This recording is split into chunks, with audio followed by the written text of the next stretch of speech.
Vale, pues buenas tardes a todos y todas. Estamos en un nuevo Journal Club, el de junio.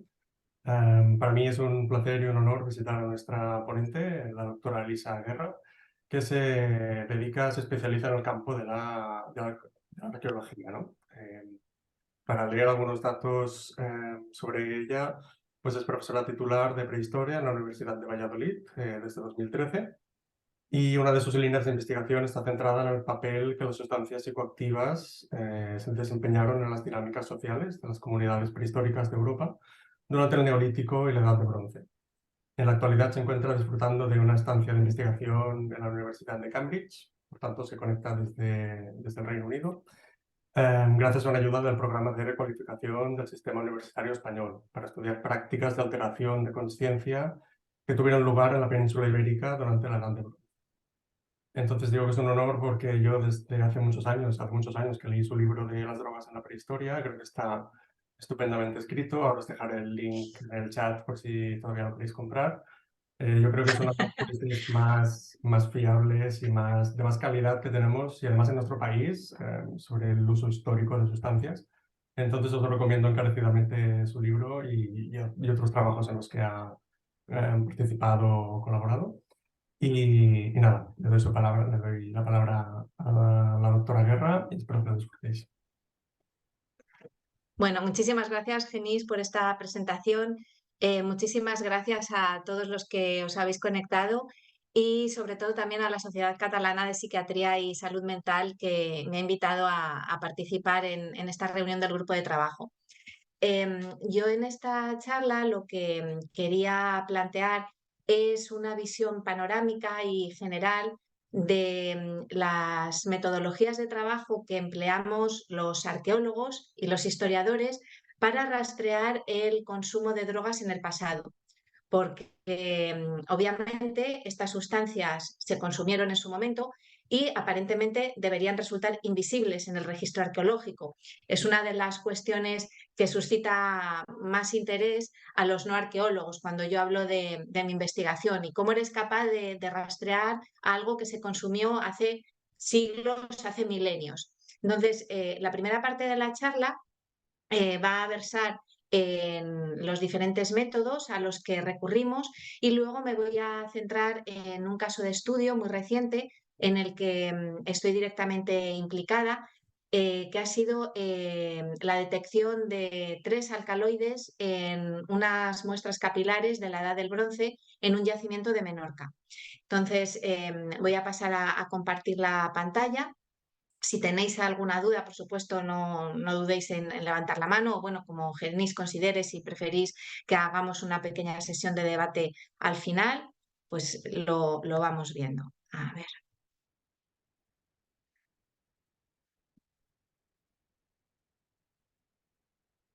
¿Estáis viendo mi pantalla? ¿Sí? Sí, te vemos bien.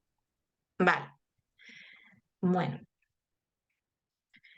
pues quizá en este foro no sea necesario decirlo, pero la búsqueda deliberada de la embriaguez o la intoxicación no es exclusiva de los seres humanos, de nuestro género Homo, sino que otras especies del reino animal también dan muestras del consumo de sustancias psicoactivas en estado natural. He seleccionado estas 2 imágenes, me parecen muy ilustrativas. En la parte de la izquierda estamos viendo un zorro que está comiendo una seta, una manita muscaria. Esta seta característica de los cuentos infantiles, del sombrero rojo con motitas blancas, y cuyo consumo en antropología está muy extendido, por ejemplo, en comunidades siberianas, donde la emplean en rituales chamánicos. En la parte de la derecha de la diapositiva estamos viendo un alce que está encajado en un manzano.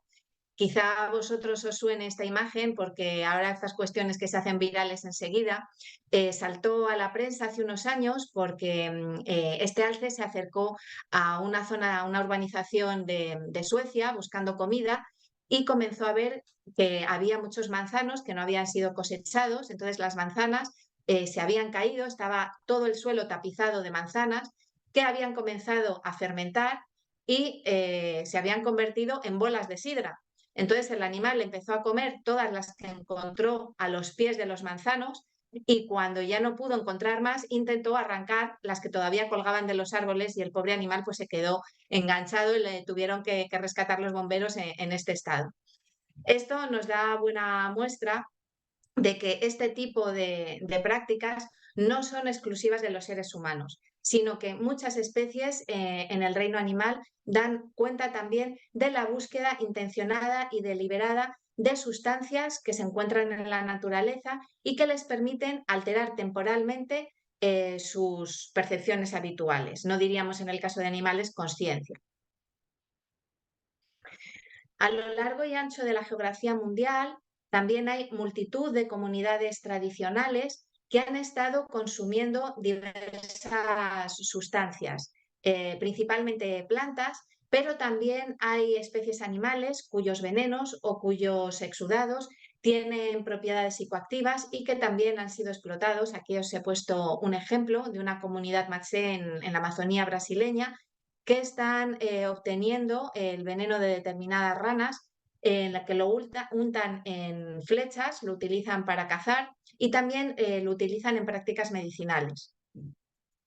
Eh, Se han utilizado plantas bien directamente, un consumo en crudo, utilizadas en fumitorios, en inhalatorios, en aplicaciones directamente sobre la piel, en inhalatorios, en enemas. Se han utilizado plantas también en preparados para pociones, por ejemplo la ayahuasca, o también como ingredientes para la elaboración de bebidas fermentadas. Aquí tenemos, por ejemplo, el caso de la chicha.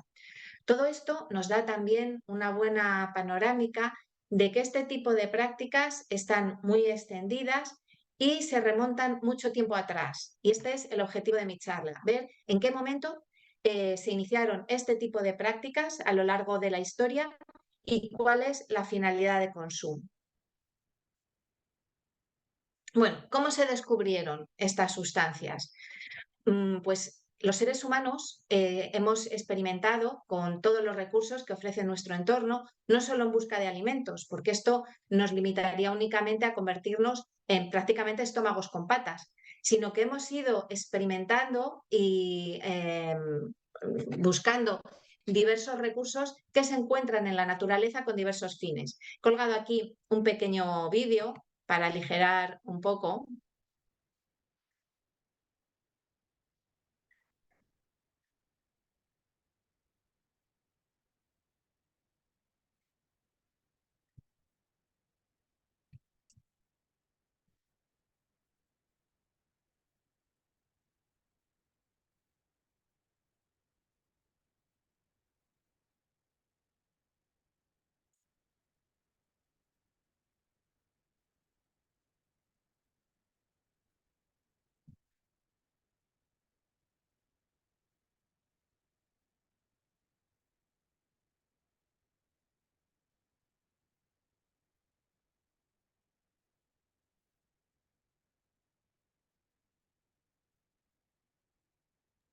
¿Has puesto el vídeo, Elisa? ¿No lo estáis viendo el vídeo? No, no, pensaba que se estaba abriendo. No, no lo estamos viendo, no. Ah, perdona, a ver, que os lo vuelvo a poner. Quizás porque tienes que compartir pantalla, pero la pantalla del vídeo, ¿sabes? Ah, vale. Sí, es un poco complicado esto del Zoom. Prueba a ver si Sí, puedes perdona. compartir. ¿Sí? Vale. ¿Ahora? No, todavía no. Ahora sí. ¿Ahora sí? Vale. Perfecto.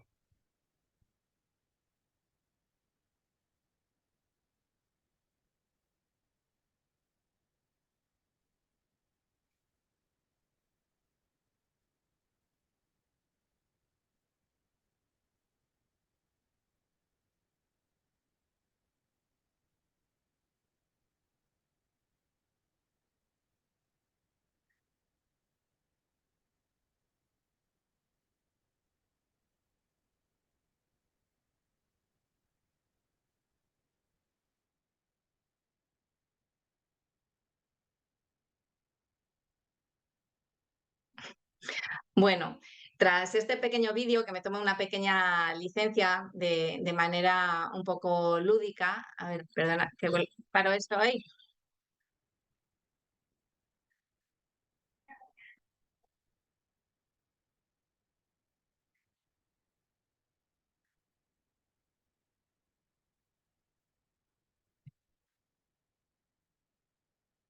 Vale, ¿ya estáis viendo mi pantalla otra vez?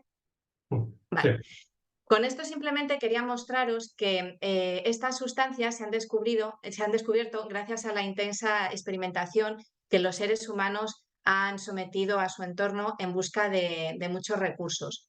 De hecho, las investigaciones más recientes en el campo de la evolución humana sugieren que esta búsqueda de plantas medicinales habría conferido a las comunidades una ventaja evolutiva, porque les habría permitido encontrar propiedades medicinales y tratar diversos patógenos, lo cual les habría conferido ventajas con respecto a otras especies animales. Con lo cual, no solo el consumo de plantas medicinales, sino ya más en concreto el consumo de drogas vegetales, habría sido una ventaja evolutiva en el caso de nuestra especie. Quizá no resulte tan llamativo que descubrieron determinadas sustancias como la posología de algunas de ellas, porque si pensamos, por ejemplo, en drogas que se pueden consumir directamente, como algunos honguillos, simplemente el consumo directo habría provocado estos efectos. Pero estoy pensando en algunas de ellas, como ciertas resinas en comunidades del Amazonas y del Orinoco, con el que elaboran potentes preparados inhalatorios como el EPENA, en las que es indispensable que el consumo se realice a partir de la resina. Y muchas de tribus que habitan en esas regiones mundiales elaboran con esa resina o bien preparados que se consumen directamente, pero también inhalatorios. Estoy pensando también, por ejemplo, en enemas, que estuvieron en uso entre comunidades mayas y también en comunidades prehispánicas de Chile, como ha podido demostrar y luego os mostraré por análisis de residuos determinados equipos en contextos prehispánicos. Entonces, esto resulta muy llamativo, cómo descubrieron ciertas propiedades que solamente pueden consumirse a través de distintas preparados y posologías y cómo llegaron a desarrollar ciertas vías de administración que nos resultan complicadas. Pensemos en los enemas o en los inhalatorios.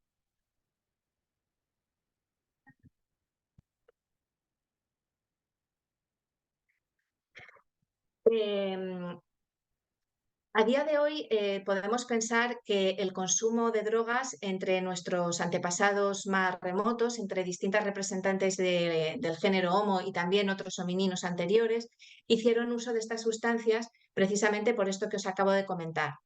Sin embargo, a día de hoy todavía no hemos podido documentar de manera fidedigna el consumo de este tipo de sustancias psicoactivas en otras especies de nuestro género.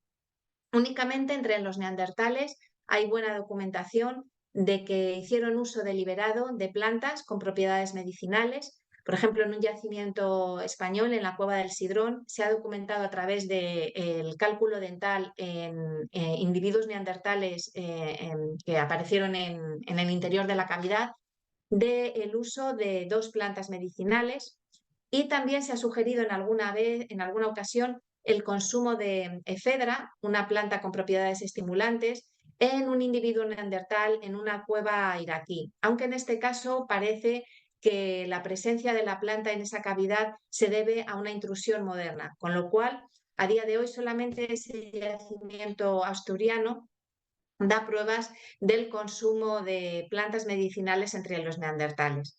Pero ya centrándonos en plantas psicoactivas, a día de hoy solamente contamos con buena documentación en el caso de Homo sapiens, en el caso de nuestra especie. La documentación más antigua del uso de plantas psicoactivas en nuestra especie nos lleva a un yacimiento que se encuentra en las llanuras norteamericanas, el yacimiento de Washburn Site. Es un campamento de cazadores-recolectores que data más o menos del 10.000 a.C. Estamos todavía en momentos pleistocenos. y allí se han documentado semillas carbonizadas de una variedad de tabaco, posiblemente Nicotiana attenuata, que aparecieron carbonizadas en un hogar, lo que nos está dando muestras de que su presencia en el yacimiento, su intrusión es deliberada y además fueron explotadas las propiedades narcóticas de esta planta. Desde entonces, desde esos momentos, irán apareciendo otras plantas en los yacimientos arqueológicos, algunas de ellas plantas que crecían en estado silvestre y las comunidades del pasado las recolectaban y las explotaban con diversos fines, o en algunos casos, como os comentaré con posterioridad, las comunidades humanas, para asegurarse el abastecimiento de esas plantas, comenzaron a cultivarlas. ¿Cómo podemos estudiar entonces el consumo de drogas en el pasado? Hasta hace unos años, los arqueólogos nos basábamos en documentos indirectos, que podían ser de diversos tipos. Menciones en textos históricos, bien a las propias plantas o bien a los efectos que éstas provocaban en los individuos y entre los historiadores o los etnohistoriadores que no conocían las propiedades de esas plantas se veían sorprendidos por ellas. Encontramos también restos arqueobotánicos, es decir, restos de semillas, de raíces, de restos de distintas plantas o del polen en yacimientos arqueológicos, a través de la cultura material, es decir, a través de objetos que sirvieron para la preparación, para el almacenamiento o para el propio consumo de las drogas, y también a través de representaciones artísticas, bien representaciones que nos muestran las plantas, esa parafernalia relacionada con el consumo o su preparación, o representaciones que pudieron estar inspiradas en estados alterados de conciencia. Os voy a mostrar ejemplos de todas ellas de manera muy breve. Por lo que respecta a menciones a plantas y a drogas con propiedades psicoactivas a lo largo de la historia, existen multitud de menciones en los escritores antiguos, en los escritores grecolatinos, entre cronistas e historiadores de Indias, y he seleccionado esta cita de Heródoto porque me parece muy ilustrativa. Heródoto es el padre de la historia, pero realizó también una labor etnográfica describiendo con una gran minuciosidad las costumbres de los pueblos que en el mundo griego eran considerados bárbaros, los que se desarrollaban fuera de las fronteras de lo que consideramos lo que era el mundo clásico, el mundo griego. Con referencia a los escitas, unas comunidades que habitaron en las estepas euroasiáticas de la actualidad, Heródoto menciona, con relación a sus costumbres funerarias, que los escitas toman la semilla del cáñamo, se deslizan bajo los toldos de lana y acto seguido arrojan la semilla sobre las piedras candentes. A medida que la van arrojando, la semilla exhala un perfume y produce tanto vapor que ningún brasero griego podría superar semejante cantidad de humo. Entonces los escitas, encantados con el baño de vapor, prorrumpen en gritos de alegría. Esto les sirve de baño, pues resulta que jamás se lavan el cuerpo con agua. Esta cita lo que nos está indicando, en primer lugar, es que los escitas ya eran conscientes de que las plantas hembra, el cáñamo hembra, la marihuana, es la que produce mayor cantidad de THC, los principios psicoactivos de la planta, y además que la estaban consumiendo intencionadamente por sus propiedades estupefacientes. De ahí que la arrojaran para obtener esos vapores narcóticos que los emplearon en sus ceremonias funerarias. Pues bien, esta cita que Heródoto hace alusión a los escitas en el siglo V a.C., ha recibido confirmación arqueológica en los años 70 tras la excavación de un túmulo en la Siberia más profunda, el túmulo 2 en la necrópolis de Pacirik, en el que en la cámara funeraria, aquí tenemos una sección de cómo era este túmulo, en la cámara funeraria apareció inhumada una pareja, un varón adulto de unos 50 años, acompañado de una mujer, en el que se depositaron en el interior un gran número de piezas de ajuar funerario y entre ellas toda una serie de elementos que confirman ese relato de Heródoto. Apareció un fieltro, aparecieron una serie de varillas que conformaban la estructura de esta especie de tienda de campaña y aparecieron también dos pequeños braseros de distinta tipología, estos que veis en la parte inferior de la diapositiva, que estaban todavía llenos de piedras que habían sido sometidas a la acción del fuego, de cenizas, de carbones y de las semillas carbonizadas de la marihuana, con lo cual queda confirmación arqueológica de ese relato que nos ofreció Heródoto en el siglo V a.C. También tenemos buenas descripciones del consumo de diversas drogas por parte de los cronistas e historiadores de Indias, muchos de ellos españoles, que a su llegada del Nuevo Mundo se ven sorprendidos por todo un nuevo panorama y entre ello el consumo de sustancias que a los españoles les resultaban completamente insólitas.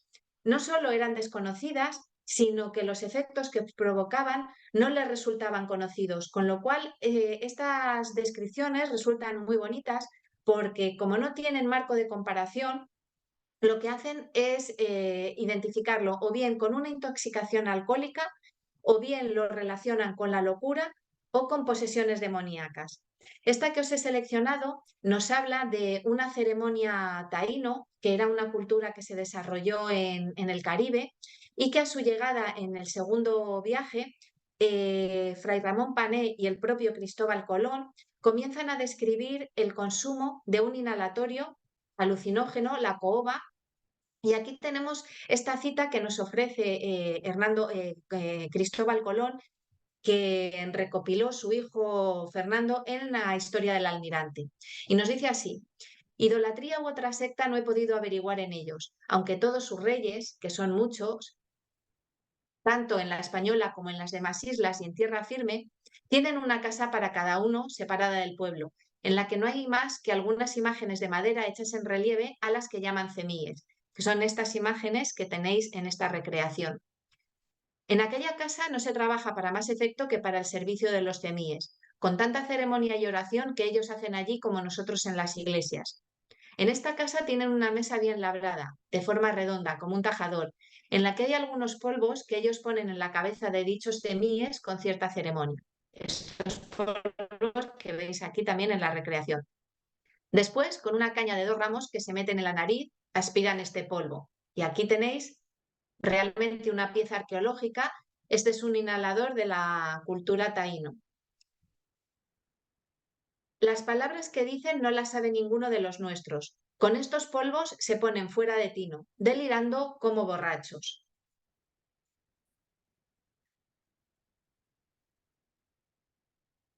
Voy a pasar ahora a comentar otra fuente por la que nos basamos los arqueólogos para estudiar el consumo de drogas en el pasado. Sería la aparición en yacimientos arqueológicos de restos arqueobotánicos de plantas con propiedades psicoactivas. Pero aquí me parece importante señalar que cuando los arqueólogos documentamos estas plantas en los yacimientos arqueológicos, automáticamente no debemos equiparar que están utilizando esas plantas como drogas, que las están usando como drogas, porque cualquier planta vegetal ofrece multitud de utilidades. He seleccionado como caso, por ejemplo, la adormidera, la planta de la que se extrae el opio y de la que ya hay constancia de su uso en la prehistoria europea desde el Neolítico. Pues bien, la dormidera presenta en sus cápsulas multitud de semillas. Una cápsula grande de una dormidera puede contener entre 5 y 6.000 simientes, que son diminutas. De ahí que su presencia en un yacimiento arqueológico se pueda deber a otras finalidades. Si esta planta crecía como mala hierba en un campo de cultivo de cereales, de trigo, de cebada, puede que se recolectara de manera totalmente fortuita y de ahí que aparezcan sus semillas en un yacimiento sin que las comunidades prehistóricas la estuvieran explotando como droga. Otra posibilidad es que la dormidera se utilizara como planta oleaginosa, una planta de la que se extrae aceite. También como planta ornamental. Si habéis visto estas grandes amapolas que ahora en primavera crecen por doquier, son unas plantas muy bonitas, muy llamativas. En la actualidad, sus hojas también se consumen como forraje para el ganado. Se utilizó también en la prehistoria como planta alimenticia, y de ahí que en el yacimiento de Robenhausen, un yacimiento neolítico suizo, se recuperaran conglomerados. Aquí tenéis en esta imagen unos dibujos que fueron realizados a mediados del siglo XIX, en el momento en el que este yacimiento fue descubierto, y se recuperaron cápsulas de la planta y también pequeños conglomerados de semillas. Se estaba consumiendo como planta alimenticia. En esta otra parte de la diapositiva tenemos imágenes de un fragmento cerámico de un yacimiento neolítico en Bélgica, en el que las cápsulas de adormidera se utilizaron como desgrasante para elaborar cerámica. La cerámica se elaboraba en esos momentos todavía a mano.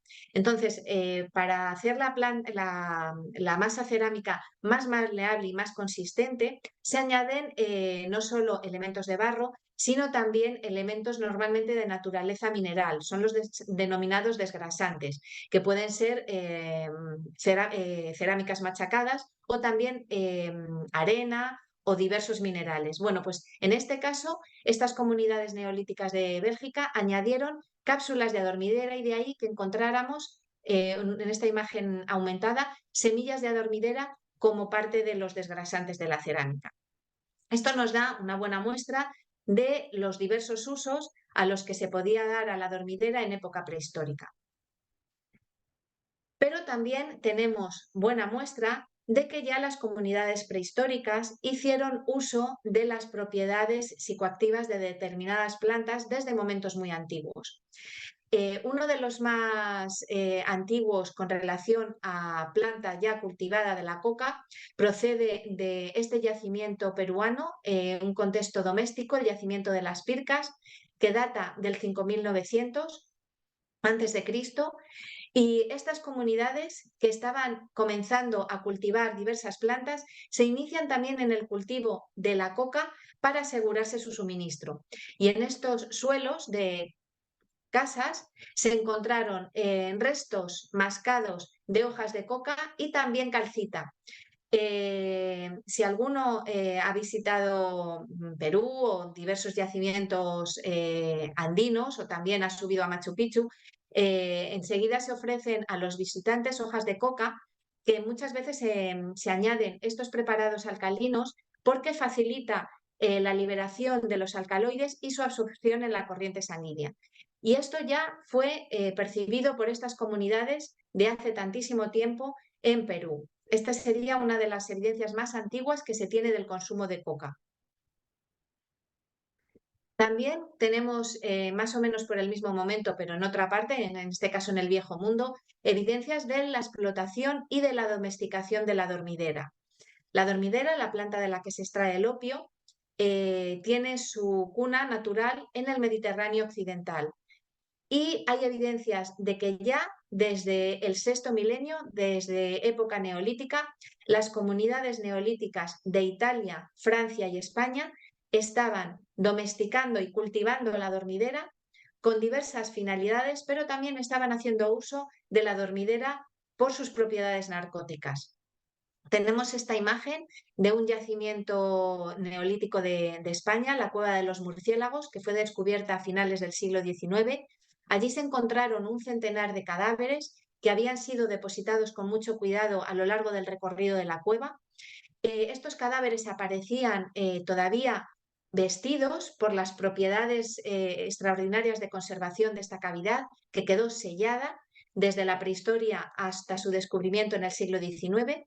Y además los cadáveres aparecían acompañados de toda una serie de elementos de ajuar que habían sido depositados por los allegados de estos fallecidos. Junto a algunos de los cadáveres aparecieron estos cestillos de esparto que aún contenían un gran número de cápsulas de adormidera que se encuentran en exposición en el Museo Arqueológico Nacional de Madrid. Esto nos estaría indicando que estas comunidades ya eran conscientes de las propiedades narcóticas del opio y quizá los depositaron junto a los fallecidos como un símbolo del sueño, un símbolo de la muerte. Otra planta que todavía sigue en uso y fue domesticada hacia el sexto milenio es la marihuana. La marihuana es una planta que tiene su origen en el sur de Asia y ya desde el neolítico, desde el 6000 a.C., las comunidades neolíticas de China comenzaron a explotarla con diversas propiedades. La explotaban como fuente de aceite, como fuente de fibra, para la elaboración de cordajes, pero también la explotaron como droga y ya tratados de farmacopea incluyen el uso de la marihuana con diversas finalidades. Pero desde momentos tan antiguos no se tiene constancia de su uso en rituales funerarios y ya en el primer milenio antes de Cristo vamos a tener evidencias de su uso en China. En diversas tumbas de varias necrópolis se han encontrado restos de marihuana. Os traigo aquí dos ejemplos de la misma necrópolis, la necrópolis de Yají en el Turpán. En la tumba M231, correspondiente a un varón, sobre el pecho, más o menos hacia el pecho y la cabeza, se depositaron 13 plantas femeninas de la marihuana completas, medían algunas de ellas, fijaros, esta es una vista cenital de la tumba y aquí tenemos, no sé si lo distinguís, la mandíbula del inhumado, esta sería una foto de detalle, 13 plantas completas de la marihuana. En otra tumba próxima se encontraron restos que pesan incluso 1 kilo de marihuana. Se piensa que estas personas pudieron desempeñar cierto papel religioso y se ha interpretado no solo por la presencia de la droga, sino también por otra serie de objetos curiosos como instrumentos musicales, como tubos, que estas personas pudieran haberse tratado de chamanes en la comunidad. Desde las estepas euroasiáticas, donde esta planta se domestica en el sexto milenio, se produce una rápida expansión hacia el viejo mundo y en el caso de Europa, los testimonios más antiguos del uso de la marihuana como droga proceden de tumbas de culturas calcolíticas de Rumanía, en donde se han encontrado también nuevamente semillas carbonizadas, lo que nos está hablando de que conocían esta diferenciación entre plantas macho y hembra y que estaban explotando estas propiedades narcóticas. Con relación a las bebidas alcohólicas, gracias a análisis de residuos y análisis polímicos, se ha podido determinar la presencia de trazas de diversas bebidas fermentadas en el registro arqueológico. Hay evidencias de vinos, de diversas frutas, hay evidencias de cerveza, primitivas cervezas de trigo y cervezas de cebada, hidromiel, una bebida fermentada a partir de la miel. Y este es el caso de la tumba que nos ocupa. Es uno de los más ilustrativos en el caso del uso de bebidas fermentadas en la prehistoria. Se trata de la tumba principesca de Hockdorf en Alemania, en el que en un imponente túmulo de 40 metros de diámetro se localizó en el interior de la cámara funeraria un varón adulto muy rico que había sido acompañado por todo un ajuar que incluía diversas piezas relacionadas con el consumo de alcohol. Entre ellas, este caldero que fue depositado a sus pies. Lo que vemos en la imagen es una recreación actual de cómo pudo ser este ritual funerario. Este caldero, que tiene una capacidad de 500 litros, fue depositado con 350 litros de hidromiel. Y en las paredes de la tumba se colgaron 9 cuernas que se utilizaran para el consumo, lo que nos podría estar dando pistas de que este ritual funerario era restringido y que únicamente unos 9 participantes pudieron haber consumido la hidromiel que se depositó en el interior. Otra de estas evidencias directas que recurrimos los arqueólogos para el estudio de drogas en el pasado es a través de la cultura material, a través de objetos que pudieron servir directamente para el consumo de las drogas, pero también para su almacenamiento o incluso su circulación. Os he seleccionado ejemplos de diversas sustancias, por ejemplo, este que tenemos en la parte superior. Se trata de un conjunto de equipo inhalatorio procedente de una cueva boliviana, la Cueva del Chileno, que data de en torno al 1000 después de Cristo, y en el que se han recuperado toda una serie de piezas relacionadas con la inhalación de diversas plantas. Se han recuperado tubos, se han recuperado tabletas en las que se depositaba la droga para snifar, y todos los objetos en los que se conservó este equipo inhalatorio. En la parte izquierda estamos viendo un tipo de cerámica de la Edad del Bronce del Mediterráneo Oriental. Estas jarritas anulares tienen una gran distribución por el Mediterráneo Oriental, aparecen en Chipre, que es el lugar de origen de estas producciones, pero las encontramos también en tumbas de toda la franja sirio-palestina, en tumbas también de Egipto y en algunos puntos de la Grecia continental, incluso del sur de Italia. Esta gran dispersión llevó a plantear a un arqueólogo, Robert Merlies, en los años 60, que estas jarritas hubieran contenido algún producto muy valorado en la época. ¿Qué producto podrían haber contenido? Bueno, teniendo en cuenta que son jarritas con una capacidad muy reducida, tenía que haber sido un producto muy valioso. Teniendo en cuenta también que el cuello es muy alargado, tendría que haber sido una sustancia líquida o viscosa. Y si vemos la forma de estas cerámicas, que recuerda una cápsula invertida de adormidera, lo que planteó este arqueólogo es que estas jarritas en realidad eran pequeños contenedores de opio cuya forma estaba anunciando los contenidos, como en la época actual, ¿no? Hay determinados productos que necesitan publicidad. Bueno, pues en esta época en la que la mayoría de las poblaciones no eran capaces de leer y de escribir, era una forma muy visual de anunciar qué contenían estas producciones.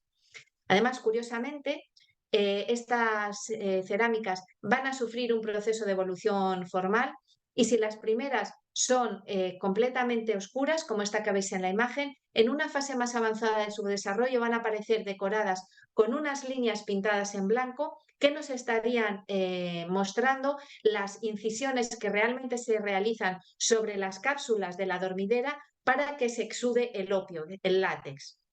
Pues bien, se han llevado a cabo análisis de residuos sobre algunas de estas piezas y finalmente se ha podido certificar que algunas de ellas sí que contuvieron opio. Otras, en cambio, contuvieron otro tipo de productos, aceites, ungüentos, lo que nos puede estar indicando que no todas sirvieron para lo mismo o que quizás se reutilizaron, y una vez que se vació y se utilizó el opio, sirvieron para contener otro tipo de productos. En la parte inferior de la diapositiva estamos viendo un poporo, una de estas vasijas que se utiliza para contener esas sustancias alcalinas que son necesarias para el mascado de coca en todo Sudamérica, y que se elaboraron en distintos materiales, desde cerámica, elementos vegetales, se utilizaban calabazas vaciadas, pero también algunas de ellas se elaboraron en oro, lo que nos está hablando de la importancia de esta parafernalia y de la importancia de estas prácticas relacionadas del consumo de drogas en determinadas culturas. Y en la parte inferior estamos viendo también dos vasos campaniformes, un equipamiento cerámico que es muy característico de Europa en el tercer milenio antes de Cristo y que se ha relacionado con el consumo de cerveza y el consumo de productos alcohólicos, fundamentalmente durante ceremonias funerarias. Otra línea de evidencia indirecta lo encontramos en representaciones artísticas que bien nos muestran las propias drogas, también nos muestran el equipo inhalatorio o esta cultura material relacionada con la preparación y el consumo, o individuos bajo los efectos de estas sustancias. No me voy a detener mucho, voy a pasar así un poco de prisa. Aquí estamos viendo un cactus San Pedro, un cactus alucinógeno de comunidades andinas. Aquí estamos viendo la figura de un coquero que tiene este abultamiento lo que nos está sugiriendo ese mascado de las hojas de coca. Aquí el príncipe Xochipilli, una figura sedente que fue encontrada cerca de México capital, en el que toda esta figura aparece labrada con cantidad de plantas con propiedades alucinógenas. Aquí tenemos un monolito de la cultura de Tiwanaku, una cultura andina que tiene su foco de expansión en Bolivia, y en muchas representaciones arquitectónicas de esta cultura y en estos monolitos aparecen estas tabletas y estos equipos inhalatorios que hemos visto anteriormente. Y por mostrar también un ejemplo de Europa, he seleccionado esta figura.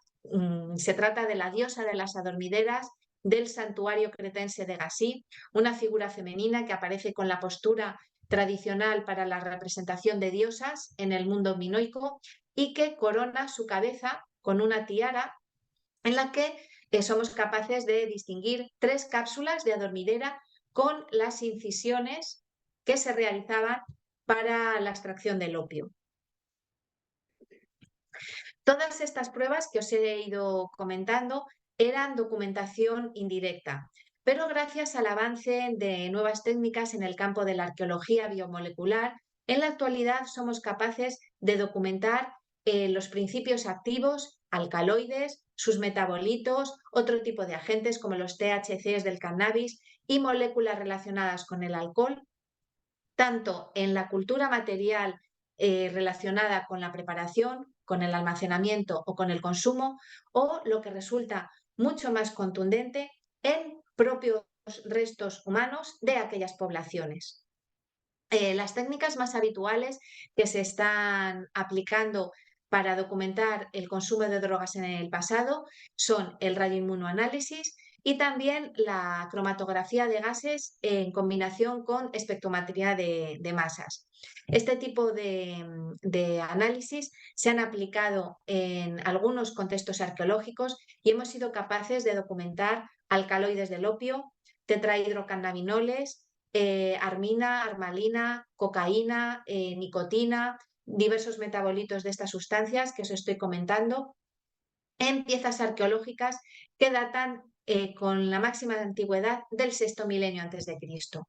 Aquí tenemos, por ejemplo, unas cerámicas neolíticas que acaban de ser publicadas este año, en 2023, unas cerámicas neolíticas de un yacimiento de Italia en el que se han documentado trazas de alcaloides del opio, sin que seamos capaces de ir más allá y saber qué uso daban a la planta en este yacimiento. Pero teniendo en cuenta, como os comentaba anteriormente, que la domesticación del opio tiene lugar en esta cuenca mediterránea y que hay yacimientos neolíticos en Italia en que han deparado un gran número de cápsulas de adormidera, es posible pensar que ya estaban haciendo uso de estas propiedades del opio con diversas finalidades. Aquí tendríamos un tubo de procedencia chilena en culturas prehispánicas que se pensaba que se utilizó como inhalatorio, pero también se han encontrado algunos de ellos, como este que os muestro, con trazas fecales, lo que nos está indicando que en algunos casos estas piezas se utilizaban para inhalar, pero en otros casos se utilizaban como enemas, para la introducción de drogas por vía rectal. También se han podido llevar a cabo análisis con estas mismas técnicas sobre los propios restos humanos, bien sobre los restos esqueléticos, pero también sobre uñas y sobre el cabello de poblaciones arqueológicas, lo que nos ha podido documentar el consumo de drogas en poblaciones principalmente prehispánicas. Os comentaré con posterioridad un caso en Europa. Y una técnica que está comenzando a desarrollarse en la actualidad está en el campo de la metabolómica, que permite detectar los metabolitos en piezas arqueológicas. A diferencia de estas técnicas anteriores, que son técnicas orientadas, se aplican estos procedimientos a determinadas piezas arqueológicas o muestras humanas, pero en busca de alcaloides concretos. Si, por ejemplo, aparecen piezas del complejo inhalatorio, se buscan los alcaloides de las plantas que aparecen incluso asociadas a estas propias piezas. La ventaja de los análisis metabolómicos es que no son análisis orientados, sino que permiten rastrear y detectar cualquier metabolito que esté presente en esas muestras arqueológicas, lo que permite certificar el consumo de sustancias que se consumen directamente sin necesidad de una parafernalia de consumo. Estoy pensando, por ejemplo, en plantas o en hongos que hasta ahora eran invisibles en el registro arqueológico y que gracias a estas técnicas vamos a ser capaces de documentarlos. Por el momento solo se han aplicado a piezas arqueológicas, no a muestras humanas, pero ya hay algún equipo que ha comenzado a aplicar análisis metabolómicos a muestras arqueológicas del pasado, con lo cual esta es una vía que va a deparar resultados muy interesantes en el futuro. Y ahora ya brevemente me quería detener en un análisis en el que yo he estado directamente implicada y que ha permitido documentar por vez primera el consumo de drogas en la Europa prehistórica y certificarlo de manera directa. Además, nos ha permitido ahondar en cuestiones culturales, de ahí a que pase a detenerme y os pueda contar con mayor detalle cómo hemos podido llevar a cabo estos análisis y por qué hemos llegado a las conclusiones a las que hemos llegado. Este artículo ha tenido una gran repercusión mediática porque, como os acabo de decir, nos ha permitido documentar por vez primera el consumo de drogas en la Europa prehistórica. En el mundo de la ciencia, que nos gusta tanto hablar de rankings, nos gusta tanto ser tan mediáticos, el artículo más citado, el índice de impacto, bueno, pues a los arqueólogos nos gusta mucho también qué es lo más antiguo, tenemos lo más antiguo. En este caso, hemos podido certificar una prueba directa en un yacimiento de la Edad del Bronce, más o menos fechado en el 1000 a.C., pero para mí como arqueóloga esto nos resulta tan interesante porque a medida que avancemos en estos análisis con estas nuevas técnicas vamos a encontrar yacimientos mucho más antiguos, con cronologías incluso que nos lleven hasta el Paleolítico.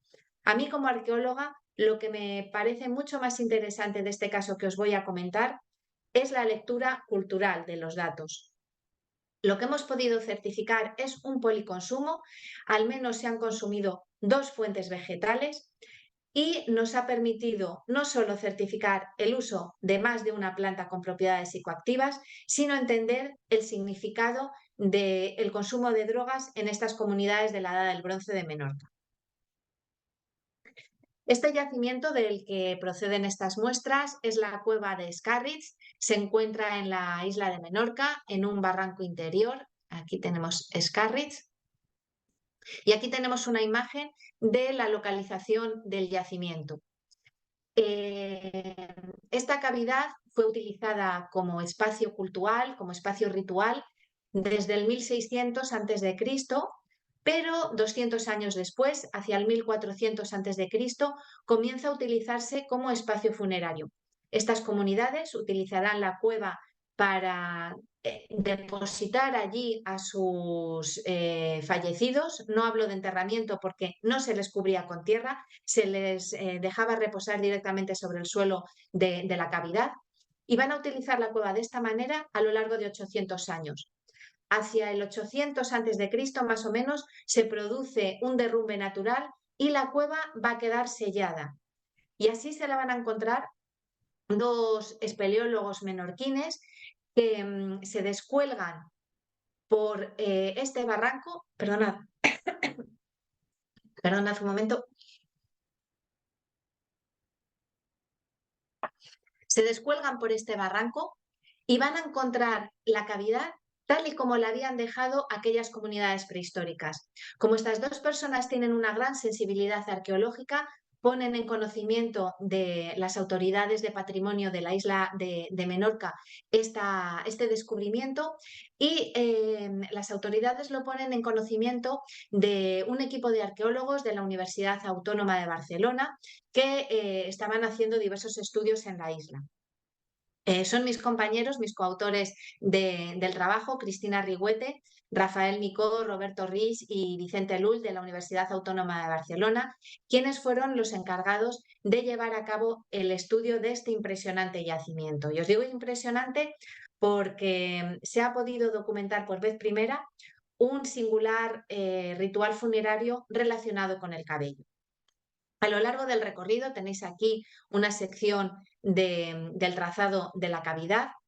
En época prehistórica, los individuos de la Edad del Bronce se descolgaban por el acantilado, introducían los cadáveres en esta cavidad, ocuparon sobre todo las salas más próximas a la entrada natural de la cueva y allí llevaban a cabo la deposición de los cadáveres, colocaban los objetos para acompañar en su viaje al más allá a los difuntos y llevaban a cabo también la quema de sustancias aromáticas y la deposición de plantas con fines ornamentales. Pero además llevaban a cabo un curioso ritual funerario. Y esto ha podido ser recreado gracias precisamente a los trabajos de mis compañeros en esta cavidad. Con anterioridad al descubrimiento de la cueva de Scarrits, diversos yacimientos de la isla de Menorca habían ido deparando siempre en contextos funerarios unas curiosas piezas, estas que veis en la imagen, esta especie de fichas circulares, algunas de ellas decoradas con estos círculos concéntricos, que siempre aparecían asociadas a los cadáveres. Y no se sabía muy bien qué finalidad tenían estas piezas, si se trataba de amuletos, si se trataba de adornos, si se trataba de fichas. Pues bien, en la cueva de Scarrits, estas fichas tuvieron la función de tapaderas. En un determinado momento, los individuos que estaban enterrando a los cadáveres, vuelvo a la diapositiva anterior, que estaban depositando a los cadáveres en estas salas de la cavidad, deciden recuperar algunas de estas piezas relacionadas con el ritual funerario y esconderlos en un espacio muy recóndito en la sala número 5 y sellar su acceso. Este depósito aparece conformado por una serie de tubos que aparecieron llenos de cabellos humanos y toda una serie de piezas que ves en la imagen. Aparecieron junto a los tubos estas vasijas de madera, estas espátulas y este peine. Lo que les ha permitido a mis compañeros arqueólogos de la Universidad de Barcelona recrear el ritual funerario. Este ritual consistía en, una vez depositado el cadáver, se peinaba con ese peine que acabamos de ver, ese peine de madera, y se teñía los cabellos de rojo. No se sabe muy bien si empleaban rubia o si empleaban óxidos de hierro. Una vez teñidos los cabellos, se cortaban y se introducían en esos tubos. Normalmente esos tubos se dejaban junto a los cadáveres, pero en el caso de Carrits, por alguna circunstancia que se nos escapa, decidieron ocultarlos. Y gracias precisamente a esta ocultación, esos tubos llenos de cabellos que en cualquier otras circunstancias no hubieran sido conservados en el registro arqueológico, llegaron a nuestros días. Y de ahí que pudiéramos, gracias a ello, poner en marcha este estudio y tratar de documentar la presencia de alcaloides. Para ello seleccionamos las muestras de cabello intactas que fueron conservadas en distintos tubos y seleccionamos para esta muestra de drogas un tubo peculiar, porque a diferencia de otros que son simplemente un cilindro, como habéis podido apreciar en imágenes anteriores, en este caso se trata un contenedor trilobulado con 3 espacios y aparecía tapado con esta tapa que estaba decorada, ornamentada con esa serie de círculos concéntricos. En su interior se recuperaron cabellos humanos con una longitud máxima de 13 centímetros. Llevamos a cabo análisis por cromatografía líquida de ultra alto rendimiento acoplada a espectrometría de masas de alta resolución y hemos podido detectar la presencia de 3 alcaloides distintos: atropina, escopolamina y efedrina. La atropina y la escopolamina son alcaloides tropánicos que se encuentran en la familia de las solanáceas, en la familia de plantas que crecían entonces en Menorca, como pudo ser el beleño blanco, como pudo ser la hierba mora, como pudo ser datura, estramonio, pero también pudimos documentar efedrina, un alcaloide que se encuentra en la efedra, una planta que tiene propiedades estimulantes. Lo curioso, además de documentar, por tanto, el consumo de al menos 2 drogas diferentes, es que este consumo no tuvo lugar estrechamente durante las prácticas funerarias. ¿Y cómo somos capaces de documentar esto? Bueno, pues porque los cabellos habían sido cortados, con lo cual no conservamos el bulbo raquídeo. Si tenemos en cuenta que la tasa de crecimiento de los cabellos está estipulada en 1 centímetro al mes y que estos cabellos tienen una longitud máxima de 13 centímetros, podríamos deducir que al menos durante los 13 meses previos a la muerte consumieron este tipo de plantas. No podemos determinar en qué momento, porque al no conservarse el bulbo raquídeo no sabemos si esas hebras, esos cabellos, corresponden a la parte inicial o a la parte más próxima al bulbo. Por lo cual, lo que hicimos fue trocearlos y proceder a este análisis, que fue encomendado al profesor Hermann Niemeyer de la Universidad de Chile, un químico con una gran experiencia en este tipo de muestras sobre cabellos y que ha analizado un gran número de muestras capilares de contextos prehispánicos, lo que le ha llevado a documentar diversos tipos de alcaloides. Tuvimos la fortuna de contar con su colaboración y fue quien determinó la presencia de estos 3 alcaloides. Por tanto, si consumieron estas plantas y no las consumieron durante el ritual funerario, ¿por qué las consumieron? Bueno, pues en contextos arqueológicos y antropológicos, el consumo de plantas de la familia de las solanáceas, plantas con alcaloides tropánicos, suele estar en manos de especialistas en actividades medicinales y actividades religiosas. Son estas figuras a las que en antropología se denominan chamanes, porque son personas que conocen las dosis, conocen los efectos y son capaces de ponerse en contacto a través de los efectos alucinógenos que producen estas plantas con la realidad sobrenatural.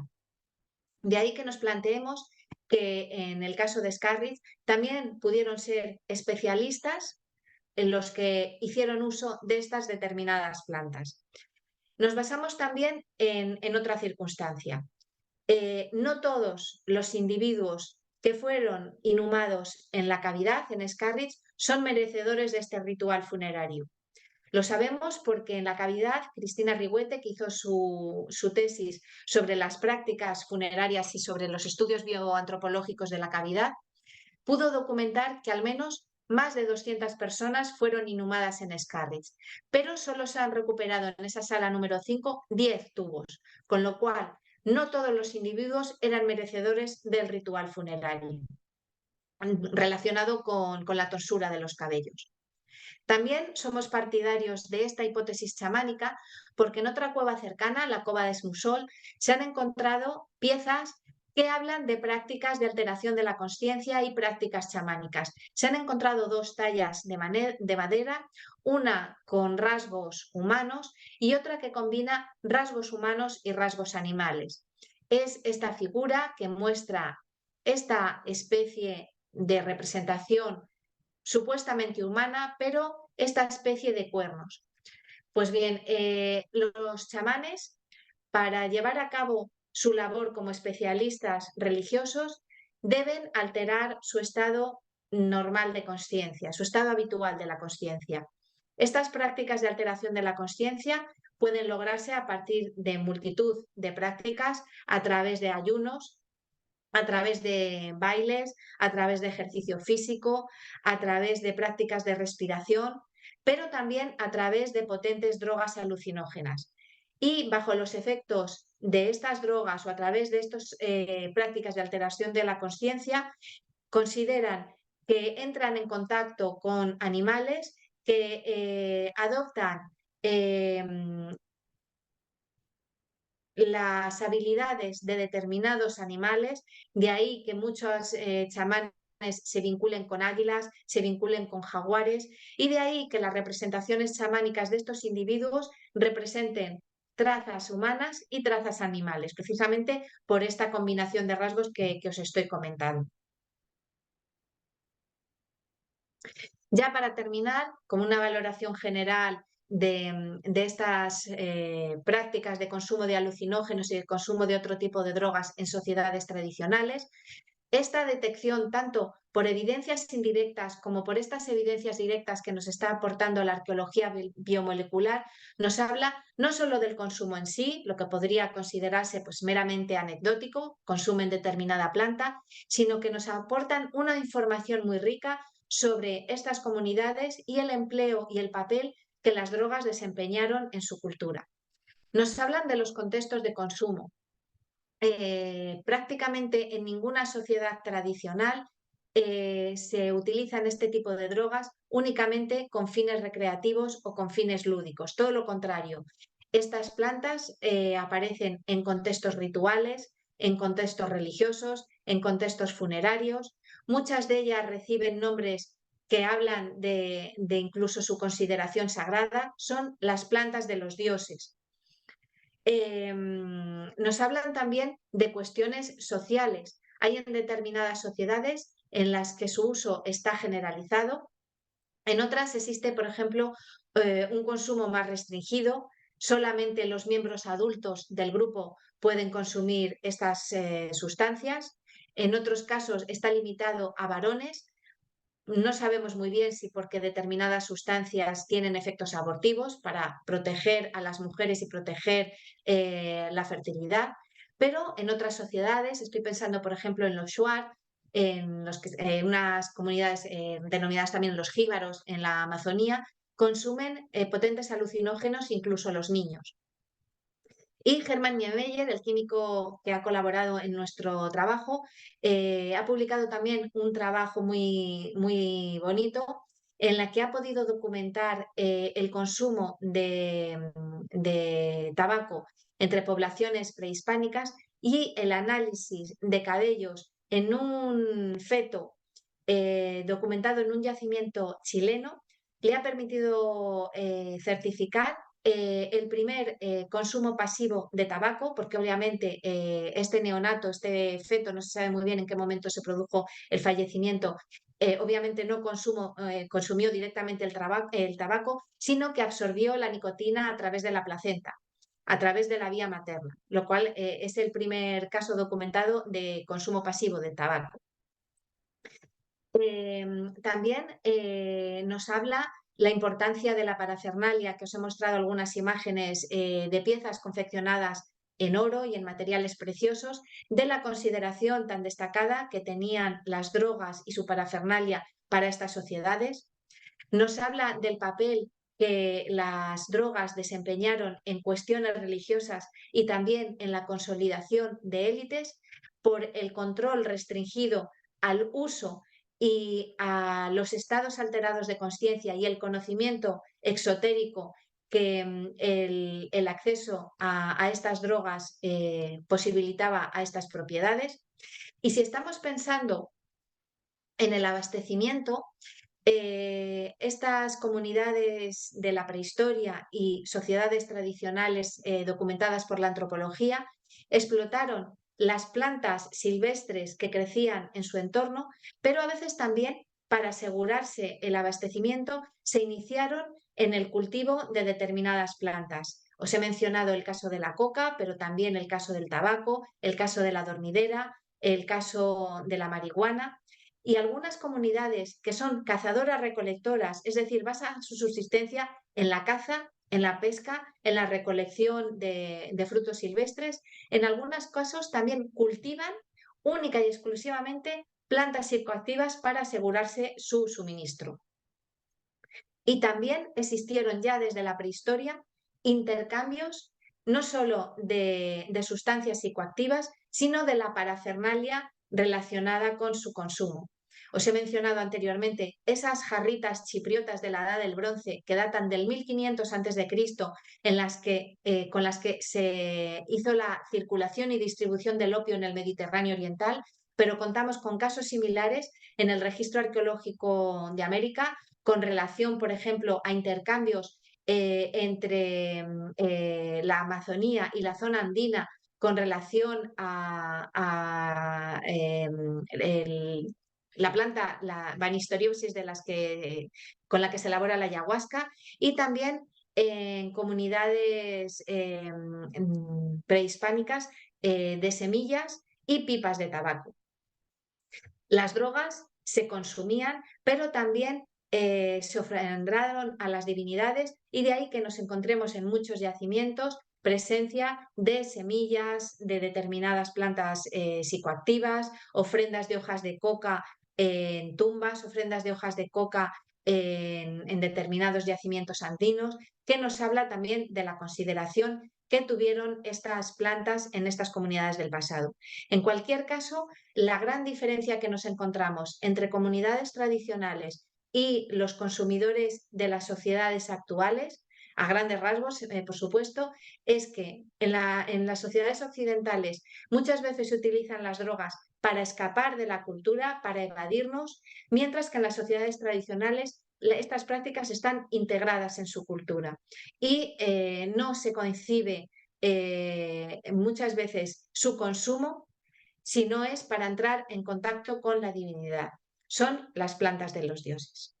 Y no voy a aburriros ya mucho más. Si tenéis ya alguna pregunta, muchísimas gracias por vuestra atención. Muchas gracias, Elisa. La verdad es que es apasionante ahondar en la historia del uso de estas sustancias y ver que no solo a lo largo, como has dicho al principio de nuestra historia, hemos consumido estas sustancias, sino también a lo ancho, ¿no? Si se puede decir así, en distintas especies y animales no humanos, pues también han hecho uso de estas sustancias. Estamos, de hecho, fuera de tiempo, pero no quisiera cerrar si alguien tiene alguna pregunta, alguna cuestión, comentario. Disculpadme, ya le dije a Genis, si ves que me enrollo mucho, empiezo a hablar y hablo de un yacimiento, de otro, y estaba viendo la hora, digo, pobres, esto sí que es una sustancia narcótica, perdonadme. No te preocupes para nada porque esta conferencia estaba muy, muy esperada y la esperábamos con gusto y no quería cortarte. Entonces eso, si tenéis alguna pregunta así cortita, tal, pues abrimos micros. De ahora.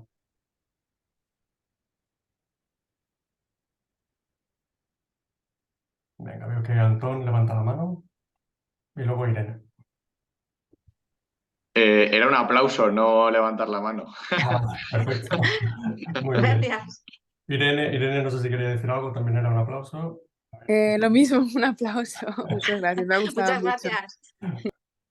Vale, estupendo. Bueno, pues si no hay preguntas, si en algún momento hay alguna pregunta, levantad el micro y enseguida salid, porque os quiero priorizar otras preguntas, pero yo sí que tengo un par. Bueno, primero, que realmente esto es un misterio, ¿no? De por qué se utilizan estas sustancias, por qué se han utilizado a lo largo de la historia. Pero también has dicho al principio que cumplían una función evolutiva, ¿no? No sé si has leído o hipotetizas algo o podrías especular algo sobre qué función evolutiva podría tener un uso tan sistemático de estas sustancias, ¿no? Bueno, seguramente conoceréis esta hipótesis que ha pasado a ser conocida popularmente como la hipótesis del mono colocado, que fue ideada por Terence McKenna, en la que defendía que las capacidades cognitivas del género Homo habían sido despertadas por el consumo de hongos psilocibios. Sin embargo, no hay documentación directa en el registro arqueológico. Lo que están ahora trabajando algunos equipos es no solo en el papel de plantas con propiedades psicoactivas, sino plantas medicinales en general. Seguramente los que tengáis mascotas habréis visto que los perros, que los gatos se purgan ellos mismos, que van buscando grama, por ejemplo, cuando algo les ha sentado mal y necesitan vomitar. O sea, no es algo exclusivo de nuestra especie. Pero en el caso de los homínidos, en el momento en el que se produce toda una serie de elementos que hablan de mayores capacidades cognitivas, de mayores capacidades simbólicas, de diversos procesos con relación a la talla lítica, pero también un incremento del tamaño cerebral. Se vincula también a una diversificación en la dieta, a un mayor aporte de cárnico. Estos investigadores plantean que precisamente el consumo de carne traería consigo también muchas enfermedades, patógenos, carne en no muy buen estado y que habría sido necesario buscar determinadas plantas para purgarse. Entonces, al mismo tiempo que la carne pudo tener un papel positivo en el incremento del tamaño cerebral, también pudo traer consigo este desarrollo de explotar y buscar el entorno con estas propiedades, plantas con estas propiedades medicinales, y de ahí a que se consumieran también plantas con propiedades psicoactivas. Entonces, me parece que es dar una mayor perspectiva a esta hipótesis que planteó Terence McKenna en su momento. Genial. Mira, tenemos una pregunta en el chat que dice: presentación maravillosa con aplausos. Una pregunta: ¿qué significan los símbolos concéntricos que adornan los tubos que contienen cabelleras teñidas de rojo de la cueva de Menorca? ¿Qué hipótesis barajáis? Mil gracias, doctora. Vale, pues cuando se entra en el estado de trance, hay determinadas representaciones visuales que son recurrentes en muchísimas culturas. Vosotros esto lo conoceréis muchísimo mejor que yo. Son estas formas geométricas, los denominados motivos entópticos o fosfenos, que se pueden, iba a decir visualizar internamente bajo el consumo de sustancias alucinógenas, pero también en situaciones de estrés extremo, o cuando nos golpeamos un ojo, esa sensación que se describe como ver las estrellas, esos serían fosfenos. Estos motivos son de carácter geométrico, muy acusado. Entonces, no podemos pensar que cuando aparece una espiral, un enrejado, un motivo estrellado, automáticamente lo interpretemos como consumo de alucinógenos. Pero sí que suele ser habitual que las culturas que consumen potentes alucinógenos y que utilizan esos estados alterados de conciencia como fuentes de inspiración, recurran a la representación de espirales. Es algo muy recurrente en antropología. De ahí que nos hayamos planteado que si en el caso de Scarritz estos círculos concéntricos sean un símbolo, también una forma de representar esos estados alterados de conciencia que habrían logrado bajo el consumo de esos alcaloides tropánicos. Interesante. No sé si he respondido a la pregunta. Sí, bien. Muchas gracias. Pues yo lo dejaría aquí. Agradecerte de nuevo, Elisa, por esta charla, y a los asistentes y a las asistentes por asistir a un Journal Club más de este grupo de trabajo sobre psicodélicos de la Sociedad Catalana de Psiquiatría y Salud Mental. Entonces nos vemos en el siguiente Journal Club y nada, que vaya bien la noche. Estamos en contacto. Muchísimas gracias a todos. Gracias, hasta luego. Adiós, gracias.